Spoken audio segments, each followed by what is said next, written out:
some credits because I want to have 4 hours and I just want to get in and fly a badass ship and have a good time, which is kind of what happens with all the tanks. There's some people that they'll spend money to get the Tiger tank because they don't want to work their way up through the levels, and they do, but they don't have an advantage over someone that worked their way up through the levels at all. Right, but I mean, I've there are free to play games, they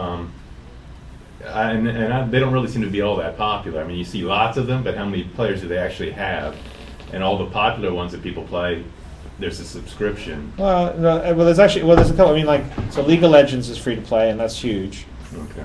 And World of Tanks is free to play, and that's huge. Okay. So both those, I mean, I think League of Legends has 30 or 40 million registered users, and I think League of Legends outside of World of Warcraft has the most concurrent and simultaneous players playing.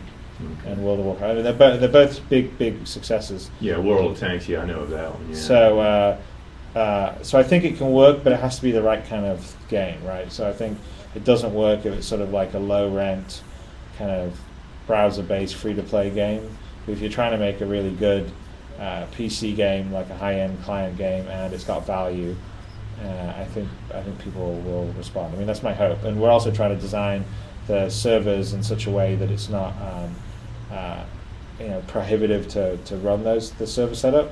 And the other thing that we're also doing is building it so there's a lot of sort of player instigated action and intrigue and missions, so the player base themselves can sort of be creating content for each other, hiring each other to do stuff, and they're trying to take over a base or do this. So I think that will hopefully make it something that can work really well. Okay. So, but I mean, League of Legends and the World Tank guys, they're making, they're making a lot of money. So they have no problem paying for, and they're completely free, right? So what we're talking about isn't free. You've got to actually buy the ship to get into it, and those guys you get into and you don't pay anything up front. So they're doing well. So I think if it's done well, it can work. That's my goal. But I don't like playing a game where I have to pay a subscription every month, mainly because what if I don't play this month or whatever? It's kind of that part. It's sort of like the obligation that I've got to be paying it is the thing that I don't like. Yeah.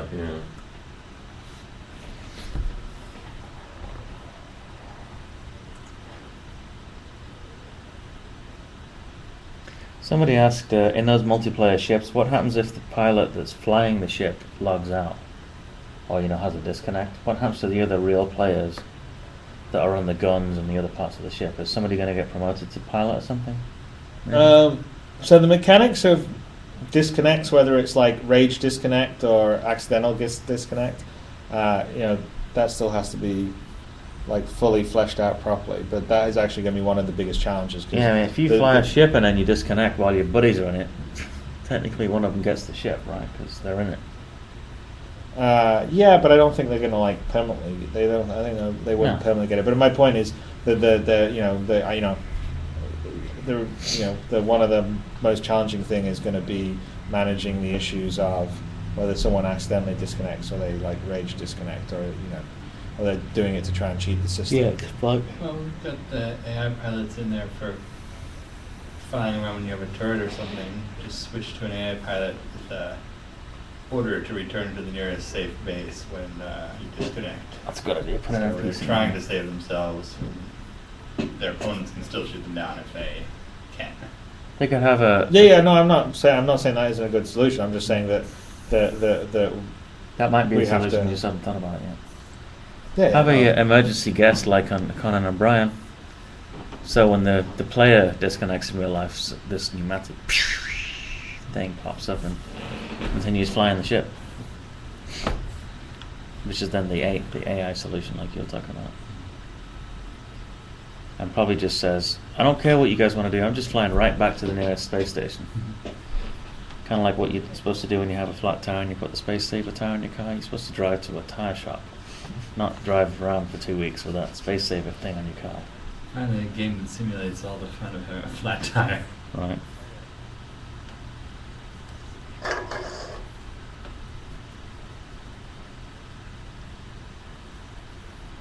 If the primary player logs out, lamp takes over.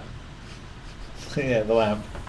Let's see. There seems like a couple of follow-up questions on the currency. Let's see. Wouldn't buying currency devalue the effort put into earning it legitimately? Are there other player reward mechanisms planned, like rare and buyable ships or weapons? A couple of points. First of all, there are actual stuff that you can only get by discovering or finding or using a story mission in the game that you will not be able to buy. I would say that there's some decent equipment there. In the pledge drive, the Vandal Fighter is something that we let you buy, but really, in the game setting, that would be something that you would not be able to buy, but you'd be able to get based on a mission that would happen. But other than that, I would say that I don't think that buying currency devalues the effort put into earning it legitimately. I actually think that it gives it value. So from my standpoint, if I know that I spent 5 hours and I earned 10,000 credits, and someone spent $100 to get 10,000 credits, then I would go, okay, well, I basically just saved myself $100 by playing for 5 hours. So it actually puts value to the time I put into the game, and I think I personally, from my standpoint anyway, I always equate time with money, and so I think actually for me, I would prefer to know that what I'm doing as a player is saving me money because I'm willing to fly the missions, and so I'm willing to spend 5 hours flying missions just so I can have a cool gun or something, whereas someone else would have to actually spend some money to get that way. So from my standpoint, I look at it like slightly differently. I don't know if everyone agrees with me, but that's the way I kind of view that. So I actually prefer to have a value to my time. Let's see what we're doing on the questions. Someone said if Chris doesn't answer the question, we should just have the lamp shine some light on the subject. What's that? We should have lamp shades over here. Okay, that was me that said that, actually, not someone on the forum. I admit it. People are logging in now and don't know what the lamp thing's all about. Like people in Europe just getting up. They're like, what's all this lamp talk? What's this lamp talk?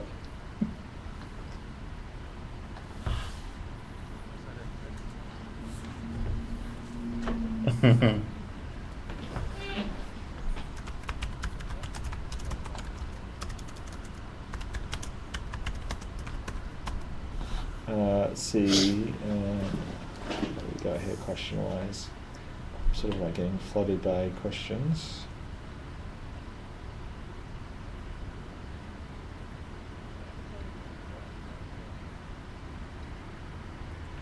Everyone wants to know a bit more about the Vandal Fighter, but I don't know. Not just yet on the Vandal Fighter. I guess I can't remember how many thrusters I have on it. Let's see.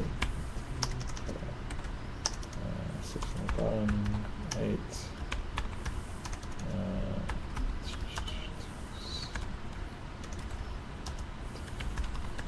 So the thing I will share on the Vandal Fighter is that there are 12 thrusters on the Vandal Fighter, and did you say 12 thrusters? Thrusters. Okay. Thrusters. Thrusters. I thought that's what you said. Yeah. It's, but then after that, no more.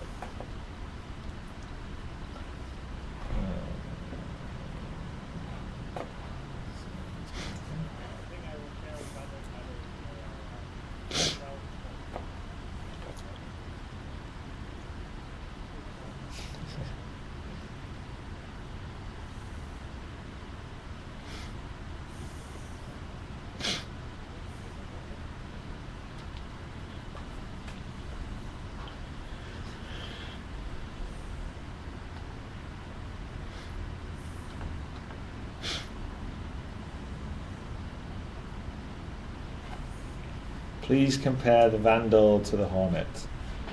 I saw them in the demo, didn't they? Yeah, well, the air combat, the Vandal get blown up by the Hornets because we actually made we made the Vandal ships, the fighter ship, pretty weak, just so it would blow up quickly and look cool. But no, I would say generally that the Vandal will be more maneuverable than the Hornet. It doesn't have the range of weapons the Hornet does. So the Vandal doesn't have any articulated or turreted guns, so it doesn't have the advantage of that. The individual energy weapons pack bigger punch. It has 7 missiles versus the 8 that the Hornet has, and let's see, what else would I say? It has one thing that isn't demonstrated in any of the videos, but the big right wing extends forward and it's reinforced and it's made for ramming, so it can do some serious damage if it comes out and catches you. So there you go. There's my Vandal fighter tidbits for you.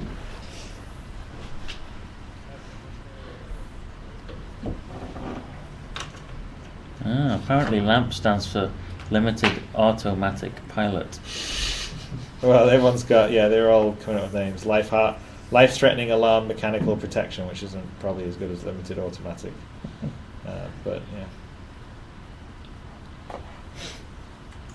How many questions have we got on this Kickstarter thread now? Well, on the live chat, there are just hundreds of questions going by. We keep on getting, will there be a flight recorder feature? Yeah, I just saw that. Hello. I think that's been a question several times. Let me ask him. There could be a basic Do you need one. anything from a gas station? What, besides the milk he's getting in the energy drinks for you or something? Is that where he's going to get it? Yeah, he went to gas stations. No, yeah, I mean just the milk and just